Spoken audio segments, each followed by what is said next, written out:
தூரம். ஒரு மலைப்பகுதியில் பஸ் டிரைவர் வேலைக்கு நபரை தேர்வு செய்தார்கள். அந்த மலைப்பகுதியில் அதிக ஆழமான பள்ளத்தாக்கு இருந்தது. நடுவில் குறுகிய சாலை அமைந்து இருந்தது.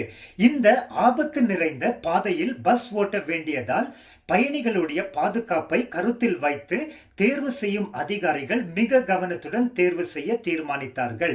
முதல் வந்த விண்ணப்பதாரரை அழைத்து, நீங்கள் பஸ் ஓட்டும் போது சாலைக்கும் பள்ளத்தாக்குக்கும் எவ்வளவு நெருக்கமாக பஸ் ஓட்டி செல்லுவீர்கள் என்று கேட்டார்கள்.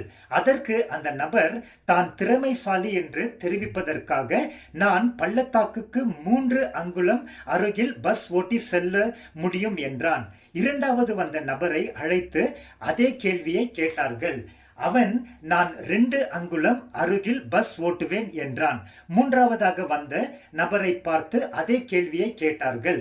அதிகாரிகள், இவன் பள்ளத்தாக்குக்கு 1 அங்குலம் அருகில் பஸ் ஓட்டி செல்ல எனக்கு முடியும் என்று பதில் கொடுப்பான் என்று நினைத்தார்கள். ஆனால் அவன், நான் முடிந்த வரைக்கும் பள்ளத்தாக்கிற்கு தூரமாக பஸ் ஓட்டுவேன், தேவையில்லாமல் ஆபத்தை நெருங்க மாட்டேன் என்றான். உடனே தேர்வு செய்யும் அதிகாரிகள் அந்த பதிலை அளித்த நபரை பார்த்து, இப்படிப்பட்ட பாதுகாப்பின் கவனம் உள்ள பஸ் டிரைவர் தான் எங்களுக்கு தேவை, நீங்கள் செலக்ட் செய்யப்பட்டீர்கள், உங்களுக்கு தான் இந்த வேலை என்று சொன்னார்கள். பிரியமானவரே, நாமும் முடிந்தவரை பாவம், தீமை, அறிந்த ஆபத்து இவைகளுக்கு தூரமாக இருப்போம். தேவன் நமக்கு அதிகமான எச்சரிப்புகளை பைபிளில் கொடுத்து இருக்கிறார். அவைகளை நாம் அறிந்து புரிந்து வாழும்போது பாதுகாப்புடன் வாழ முடியும். சில எச்சரிப்பின் வசனங்களை கவனிப்போமா? துன்மார்க்கர்களுடைய பாதையில் நுழையாதே, தீயோர்களுடைய வழியில் நடக்காதே, அதை வெறுத்து விடு, அதன் வழியாக போகாதே, அதை விட்டு விலகி கடந்து போ. நீதிமொழிகள் 4:14-15.